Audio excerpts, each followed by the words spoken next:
Do you have too much stock in your business right now? If you feel like there is a lot of money tied up and maybe not quite enough in your bank account right now, you are not alone, I can assure you. And today's episode is going to be all about how do you deal with that and how do you clear, particularly your slow selling dead stock without damaging your brand at Christmas time. Hi, everyone. I'm Catherine Erdley. I'm the founder of the Resilient Retail Club, which is my membership group and mastermind for product businesses. You can find out more and also find out about my new Stock Doctor service by heading over to resilientretailclub.com. And today I'm going to be talking about my favorite subject, all things cash flow and stock management. And what I wanted to really highlight is that this is a topic that is of a huge amount of interest to people. Whenever I talk about clearing dead stock, it is always something that comes up and people are really interested to know more.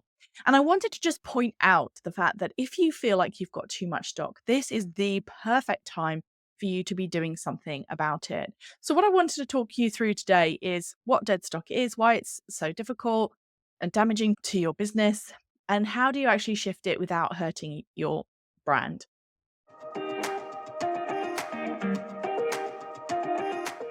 Welcome to the Resilient Retail Game Plan, a podcast for anyone wanting to start, grow, or scale a profitable creative product business with me, Catherine Erdley. The Resilient Retail Game Plan is a podcast dedicated to one thing: breaking down the concepts and tools that I've gathered from 20 years in the retail industry and showing you how you can use them in your business. This is the real nuts and bolts of running a successful product business, broken down in an easy, accessible way. This is not a podcast about learning how to make your business look good. It's the tools and techniques that will make you and your business feel good. Confidently plan, launch, and manage your products, and feel in control of your sales numbers and cash flow to help you build a resilient retail business.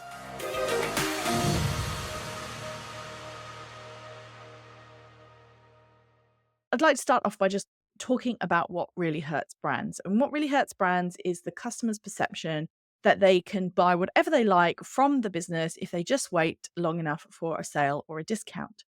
And that is a very difficult drug to wean off. And it's the reason why I am very much against doing repeated blanket discounts. But a blanket discount, by the way, is when you offer money off everything. So 20% off everything, 25% off everything. These in general are not my favorite types of promotions. Now, I will also just caveat that by saying where I've seen these kind of promotions work is when people use them very sparingly, so maybe once or twice a year. So if you are planning on doing a blanket discount for Black Friday, and that is your big promotion that you're doing for the year or this half of the year, then absolutely go for it. Don't let me put you off.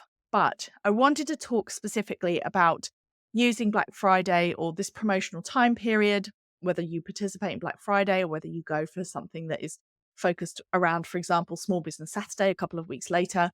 I wanted to really explore how this time of year could be used to shift the stock in your business that isn't working for you. So, when it comes to your stock, the analogy I like to make is that you have to think about the stock in your business not as physical products, but as about actual money. So, if instead of seeing a mug that costs £10 or could be sold for £10, you actually see that as a £10 note, it becomes very apparent where the money is in your business. And trapped money in your business isn't just stock that you've just bought, it's stock that is on your shelves, that maybe was a previous bestseller that you haven't sold recently, odds and ends of lines, things that you just haven't promoted recently, or things that you maybe bought a while ago and have forgotten about. And the thing that I'd like to remind you is that one of the key principles for having a profitable product business is the speed at which you get the money back that you spend on your stock. So you do a pre-order, you get the money even before you've paid for something or right as you have to pay for something. That is a very fast turnaround and will be much more profitable and cash rich than buying stock and then not getting your money back from it. In other words, selling it for months and months or even years. So if you feel like you've got stock hanging around that you don't really know what to do with, then this is the episode for you. Because the thing that puts people off is they worry, well, if I do a promotion that it will damage my brand, people will think we're not a premium brand.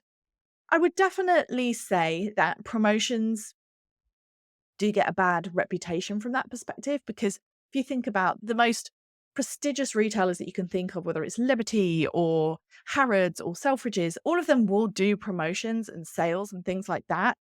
They just won't do it all the time. What really damages brands is what I call the gap trap, when you just consistently offer really heavy discounts over and over again to the point at which people just think, well, I'm just not going to buy it because I know it's going to be discounted. So it is a real fear about discounting. And to be honest, I think it is actually really valid.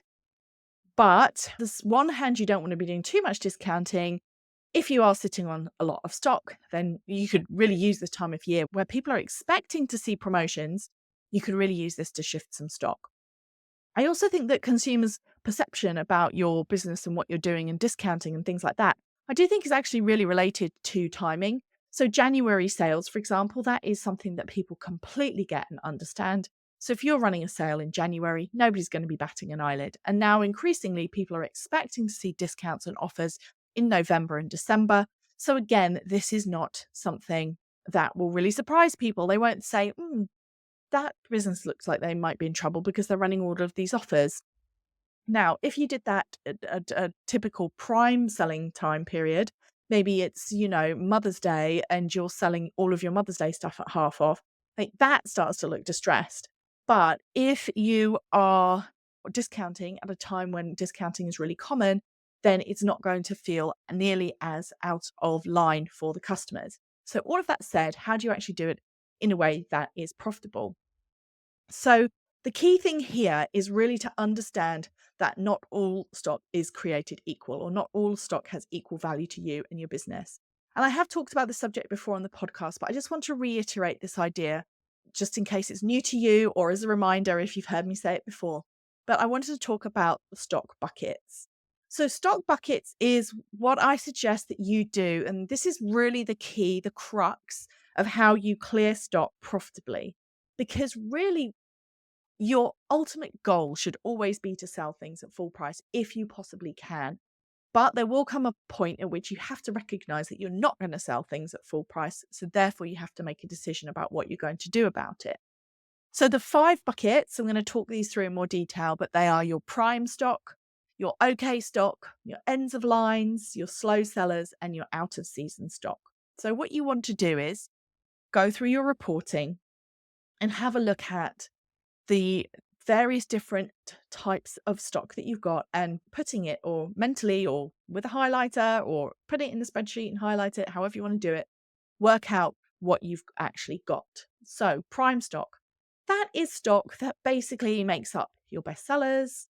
It should be the kind of stock that makes up typically around 80% of your sales. And it will be the kind of thing that you'll know that if you offered it at 20% off, it would really rock it. But then you're going to end up having to reorder it because it's something that you sell all year round. If you're a bit heavy right now on some of your absolute key best sellers, that is not a bad position to be in necessarily. Obviously, it would be good if you weren't quite so heavy, but you can sell this stock into the spring and onwards. So it's not something that you really need to worry about. So one of the biggest ways that these blanket discounts really hit your bottom line is that the customer will come in and they'll buy probably what they were going to buy anyway, but they'll buy it at a discount. And they usually cream off the top your best sellers that you think, oh, I could have sold that at full price, but now you've sold it 25, 30% off, whatever you're offering. And you've got to rebuy it, but you've sold it at this lower margin. That's my biggest beef, I think, with these blanket discounts, apart from the fact that they give a very unfortunate message to your customer, which is that they can get anything they want from you at a discount. So that's my biggest beef with them, that it often puts you in this position where you've sold your best sellers that you could have sold at full price anyway. Now, as I said, a reason that you would use an 25% off everything message is because it is very powerful. It is something that shifts stock. It is something that gets sales and it gets people's attention. This is not to point the finger. If you are planning on doing a blanket discount for Black Friday and you only do 1 or 2 a year, then absolutely go for it. But just be aware that you will be selling more of your best sellers. Now, there is a way you can actually, especially if you're selling online. In fact, where my offices were, when I worked on Regent Street in London, there was a big shop opposite me and I could see them all prepping for a big 20% off everything, or it might have been 50% off all sale, or it was some big message that looked really eye-catching, like percentage off everything. And what they were doing, because I could see them prepping, was they were taking all the bestsellers and hiding them in the back so that they could say it's 20% off everything, but they wouldn't lose out on their bestsellers.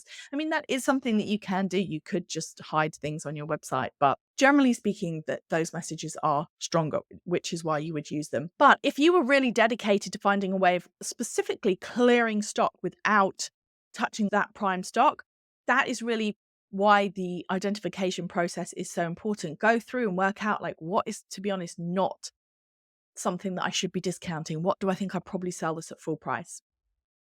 The next bucket along is the stock that's kind of okay. So it's not your best sellers. It's not terrible. You think it'll sell through eventually. It's not something that you're really super worried about, but you don't think you're going to carry on with it. Now, this stock, it kind of depends. It depends how much you've got of this stock, and depends how much money you want to make from your promotion. If you're really in a tight cash flow situation, I would be tempted to discount this stock. Just say, okay, look, I'm not going to reorder it. It's not my best sellers. It's okay, but I'm just going to clear it. I just want to take some money off and see if I can shift it. You don't have to do that. If you're feeling pretty good and you're not really just out to clear as much stock as possible, then you might decide, you know what, I'm just going to make a note not to reorder this. This is what we call DNR, do not reorder stock. So I know not to reorder it, but I'm just going to let it sell through by the overall general higher footfall that you get around Christmas. And the next bucket is the end of lines. So these are particularly prevalent when you've got a fashion brand. So you might be out of key sizes of certain things, but this can happen to everybody. You might have things that are running low. You've got broken availability. You maybe don't have all the colors. You maybe don't have the whole set if it's something that's sold in sets, or that has complementary items. So it might be singular items. These are things that you might just decide to discount to tidy them up. You might think, okay, all right, let's just get through those. These are great for what I like to call ethical urgency. So creating ethical urgency means that you're really highlighting when there's not much left. So this could be a great email. This can be great posts, just saying, like, we've just got ones and twos of these. And this can be something that don't always need a discount. Sometimes you just need to remind people that there isn't much left. Then you've got your slow sellers. So the fourth bucket is your slow sellers. So these are the ones where you've got a lot of stock. It's not selling. You have to go through it and decide, is it not selling because I haven't had it in long enough? Have I actually been promoting it? Is it just something that I thought was going to sell and it hasn't sold? You really want to understand, why is it not selling? But this really should make up the big bulk of your clearance event. And this is what we're going to talk a bit more about, specifically how you target this during Black Friday.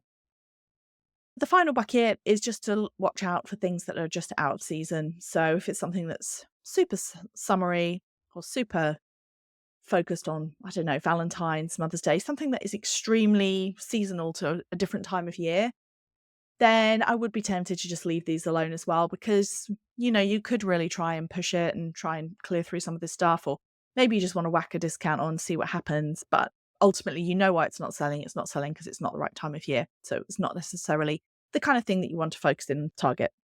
So the question is if you've got these slow sellers, then how do you actually tie that into your promotions? Well, basically, if you've identified that actually all of this other stock is fine, but this particular bulk of stock is slow selling, like, this is then can be the feature for your promotion, for your Black Friday offers. It could be special pricing for your subscribers. It could be multi-buys. So let's say you've got really a lot of stock of something and you just really want to shift it. You could say, could do buy 3 for 2. So buy 3, get 1 free. Something like that, because you want to encourage shifting actual amounts of the stock. In general, anything that you could do that increases overall spend, so money off over a certain amount of money, gifts over a certain amount of money, free shipping, free wrapping, whatever it might be, over a certain amount of money is always good for trying to clear through your slower stock. Or you just have it as an offer where you have money off these particular items. And there's all kinds of messaging. If you look at how big retailers talk about this, they'll call it, seasonal offers, hand-picked selection for you. I don't know if any customer really does believe that it's all hand selected as their most popular styles to have been selected to get a discount, or whether they just realize this is the stuff that isn't selling. But it's nicer messaging sometimes than money off our absolute worst sellers. So I would say the most profitable way then is to focus in on these slow sellers and to do something that is targeted, that is specific, that is money off. You could choose a whole category. You could choose just very particular items, whatever you think is clean and easy. You do want the message to be super simple. You don't want the customer to have to think too much about what they're going to have to spend or what they're going to get. But you can certainly combine offers. So it could be get £5 off and free shipping or something, or 10% off over a certain amount plus a gift. You could stack offers. That's something you can do. But generally speaking, you just want to keep it really, really super simple and clear so that your customer they're already bombarded with a load of information. But you want to make sure that it's really clear on your website what's included. If you're not including everything, you need to be really clear, have a collection of what the promotions are, what the promotional items are. You want to just make it really, really super clear and easy to understand for the customer so they don't get confused. Nothing annoys me more, especially in a bricks and mortar store, is when you're wandering around and you're looking at things and you're thinking, is this included in the promotion? Is this not included? It's too much mental energy at a time of year where you don't really have much mental energy. You just have to, choose gifts and do your Christmas shopping. So you don't want to be thinking about things. So just try and make it really clear and really easily signposted. The good thing about this time of year is that people are looking. So an extra tip would be, can you spin this as a gift in any way, shape or form? Can you say, perfect gifts for X, Y, Z? Can you tie the slow stock to the idea of it being Christmas, whether it's the Christmas table or dressing for Christmas party or the perfect gift? I mean, even if there's a possibility it could be a gift, could you spin that? I think that it's good. Yes, people are looking for a discount, but more than anything, they're looking for things relevant to the season. So making sure that you're kind of making it a no-brainer. Oh, we've got this great product and it's at a great price and it's the perfect gift for you. Or it's the perfect outfit for Christmas Day. Or it's the perfect jewelry for your Christmas party. Or it's the perfect addition to your Christmas table. Can you spin it somehow so that you're not only offering the money off these items that are frankly clogging up your cash flow, as well as spinning it as something that is great for Christmas as well. So you want to really make it look like it's for the customer. So I've got these great things for you. They're going to be great for you to give or to use at Christmas. And hey, guess what? They're money off. Now, if you actually feel like, do you know what? I don't really have too much old stock, or, maybe you make to order and you just have a few samples and things like that hanging around.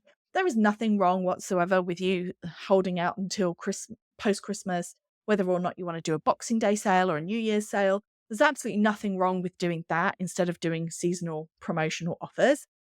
Little bonus tip for you, what a lot of big retailers do, and I have done many, many times in my life, is they have a look at the things that they know are going to have to be cleared in the January sale. And they forecast them from sort of the middle of November onwards. They say, right, based on sales patterns, based on what we think we're going to take over Christmas, do we think we're going to sell out of these before the sale? This is probably going to go in the sale. It's sale fodder. And it's the way that their thought process goes is, okay, this is going to be going into the sale at probably about 50 off. But we've got 6 weeks between now and Christmas. What could we do to speed up the sale so that when we get to the big clearance sale, we don't have to sell it at 50 off? So a lot of the stock that you see in these seasonal offers, money off offers around Black Friday and into early December, a lot of that stock is what's already been earmarked for the January sale. But they're trying to see, can I sell it at 20% off, 25% off instead of 50% off? And, it's not to be honest, it's not a bad thought process to go to. If you've got stock that you think to yourself, I am probably going to have to clear this at 50 off in a January sale if I don't want it sitting around too long waiting, especially if it's your brown bananas. So your brown bananas are your things that are absolutely going to be undesirable as soon as the event has passed. So anything with a Christmas tree on it, and Advent after the 1st of December, that kind of thing. So have a look at those. Are you getting through them? And if you're not getting through them, are you prepared to hold on to them all year? Or if you know, I'm not going to be holding on to them all year, I'm going to have to clear them in a January sale at 50 off or even less. Okay, well, can I offer some of these up at a slight discount now so that I can see if I can clear through a bit and encourage some sales pre-Christmas, take advantage of all that money being spent pre-Christmas, and see if I can clear through some before we get to the big day, and before we can before we feel like we have to either put it back away in a box somewhere to sit around all year and eat up my cash flow and my and my storage space, or can I just shift some, basically. So there you have it. This is the perfect time of year to be aware of what your stock position is. I really strongly recommend going through your reports. If you use Shopify, I strongly recommend the ABC report. It is not perfect because it's only telling you the last 28 days. It's only basing it on the last 28 days, but it's better than nothing. And you can at least have a look at your C grade stock, which is your tail, or your 20% of sales coming from 80% of your stock. It's your slower movers, basically. You can have a look and see if there's anything in there that you know that you could shift. So happy stock clearance. I hope you found this useful. I know that this is a tricky subject and lots of people find it difficult to get their head around how to do these kind of discounting, sales, stock clearance without damaging the brand. But I really do believe that, especially if it's off selected items, you're sending a clear message to the customer that they may not get what they want from you at money off, especially your bestsellers, especially if, statistically speaking, they're most likely to want to buy something from you that you're not discounting.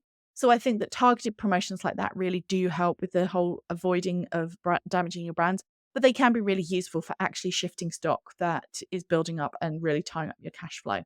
So do come over to Instagram at Resilient Retail Club and let me know if you decided to do anything based on the podcast, if you made any last minute adjustments. If you've already set up all of your emails and promotions for Black Friday, I apologize if I've given you food for thought, but hey, if I can help you avoid selling some of your best sellers that you might have sold at full price with a discount, then that would be great. And also, you can react, especially if it's a several day promotion that you're planning.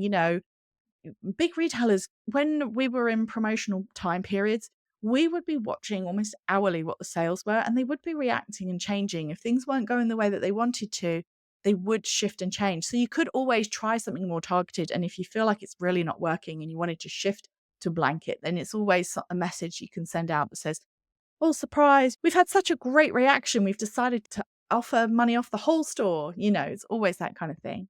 I'd love to know what you decide to do, but also don't forget to like and review the podcast in Apple Podcasts. It makes a huge difference. And also, if you like or follow or subscribe, depending on what platform you're on, then that makes a huge difference as well. And you'll be the first to know about each new episode on a Thursday morning. Until next week, happy discounting.